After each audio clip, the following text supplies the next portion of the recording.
Assalamualaikum warahmatullahi wabarakatuh. Pada kesempatan kali ini, kami akan mempresentasikan hasil dari diskusi kami mengenai materi etika dan tata krama dalam kehidupan kampus sesuai dengan mata kuliah jati diri Unsur. Tentu saja saya tidak sendiri, anggota dari kelompok ini adalah pertama, Ayu Anjar Pramestuti dengan NIM H1D021007, kemudian saya sendiri, Rizka Senabila dengan NIM H1D021010, kemudian ada Usriatul Hamimah dengan NIM H1D021015, dan terakhir Randi Karangga dengan NIM H1D021050. Ya, kita akan mulai masuk ke bahasan pertama, yaitu pengertian etika dan tata krama. Etika. Kata etika berasal dari bahasa Yunani, yaitu dari kata ethos, yang berarti watak kesusilaan atau adat. Pengertian dasar kata etika tersebut menerangkan bahwa etika memuat nilai-nilai kebenaran dan kebaikan. Etika merupakan cabang ilmu filsafat yang melalui perenungan mendalam, berulang, dan sistematis mencari hakikat suatu kebenaran nilai yang menjadi ukuran baik buruknya tingkah laku manusia. Muaranya dapat diambil kesimpulan tentang kebenaran nilai-nilai tersebut, sehingga akan menjadi suatu kesepakatan untuk dijadikan panduan tata laku kehidupan manusia.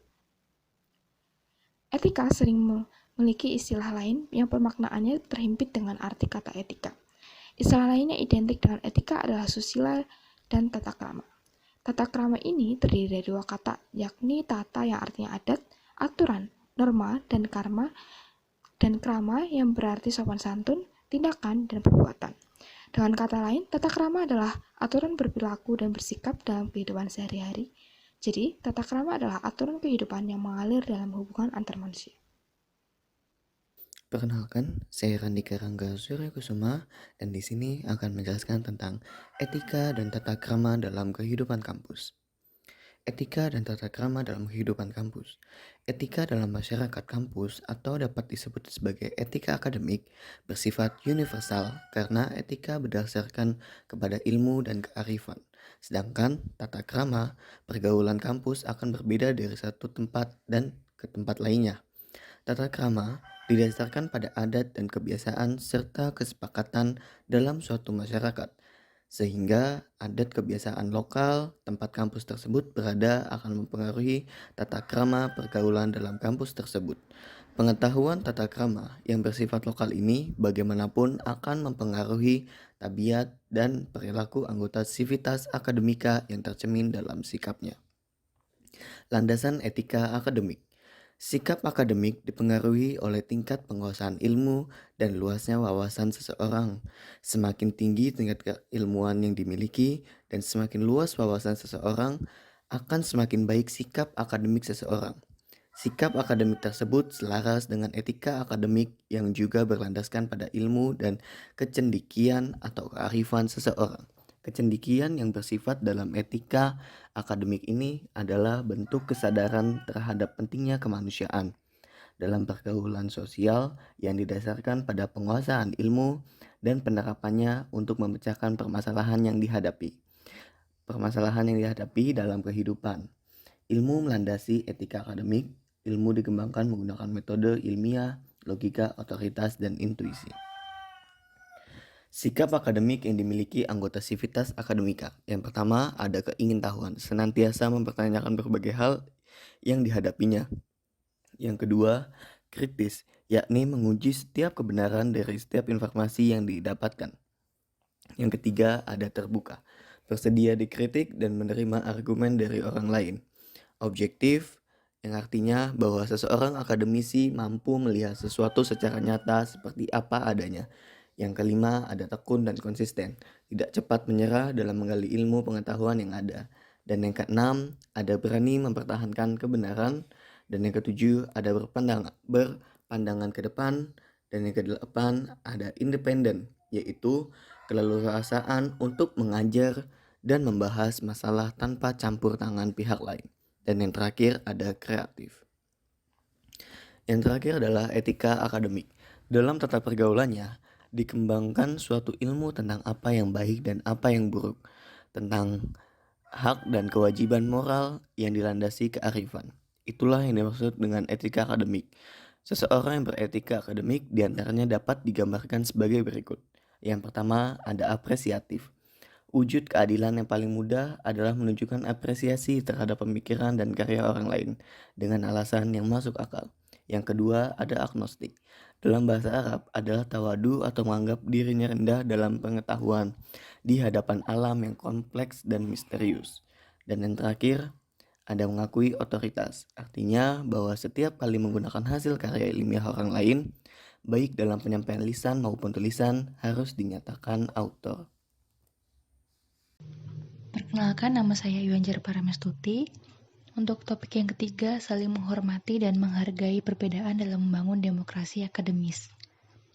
Saling menghormati dan menghargai perbedaan. Sikap saling menghormati dan menghargai sering disebut juga dengan sikap toleransi. Sikap toleransi sering ditemukan dalam masyarakat, contohnya adalah toleransi beragama, dimanapun penganut mayoritas dalam suatu masyarakat mengizinkan keberadaan agama-agama lainnya. Hal ini juga sangat berkaitan erat dengan hubungan antar masyarakat. Sikap toleransi ini perlu dikembangkan dalam dunia pendidikan. Pelajar khususnya harus memahami konteks sejauh mana mereka bergaul dengan menerapkan sikap toleransi. Hal ini akan menjadi suatu hubungan harmonis jika pelajar menerapkannya dalam kehidupan sehari-hari. Berikut ada beberapa langkah strategis untuk memupuk jiwa toleransi. Yang pertama, menonjolkan segi-segi persamaan dan tidak memperdebatkan segi-segi perbedaan. 2. Bersikap terbuka. 3. Mengapresiasi karya dan pemikiran orang lain. 4. Tidak bersikap egois. Kemudian membangun demokrasi akademis. Demokrasi di kampus dapat diartikan sebagai pelaksanaan seluruh kegiatan di lingkungan akademis yang sesuai dengan nilai-nilai demokrasi. Mekanisme berdemokrasi dalam politik tidak sepenuhnya sesuai dengan mekanisme dalam kepemimpinan lembaga pendidikan. Namun secara substantif, akademisi yang demokratis adalah membawa semangat demokrasi tersebut dalam perencanaan, pengelolaan, dan evaluasi penyelenggaraan pendidikan di sekolah sesuai dengan nilai-nilai.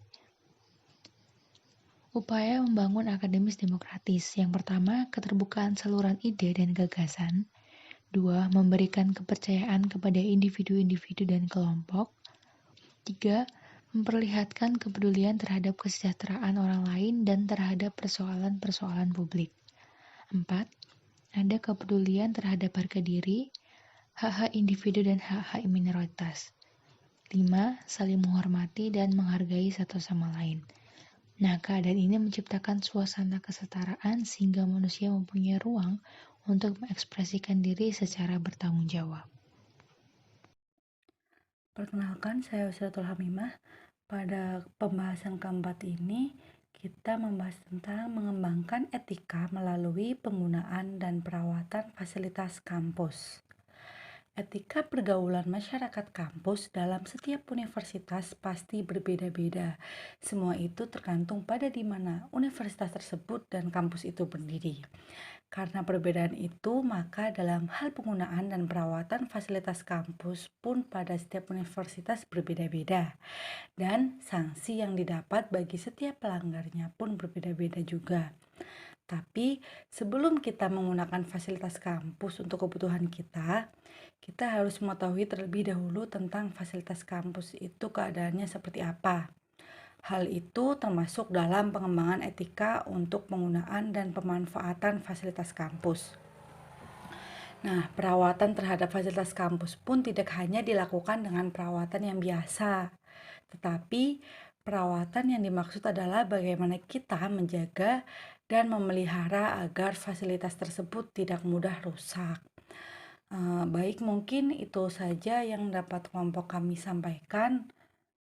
Kurang lebihnya mohon maaf. Terima kasih. Wassalamualaikum warahmatullahi wabarakatuh.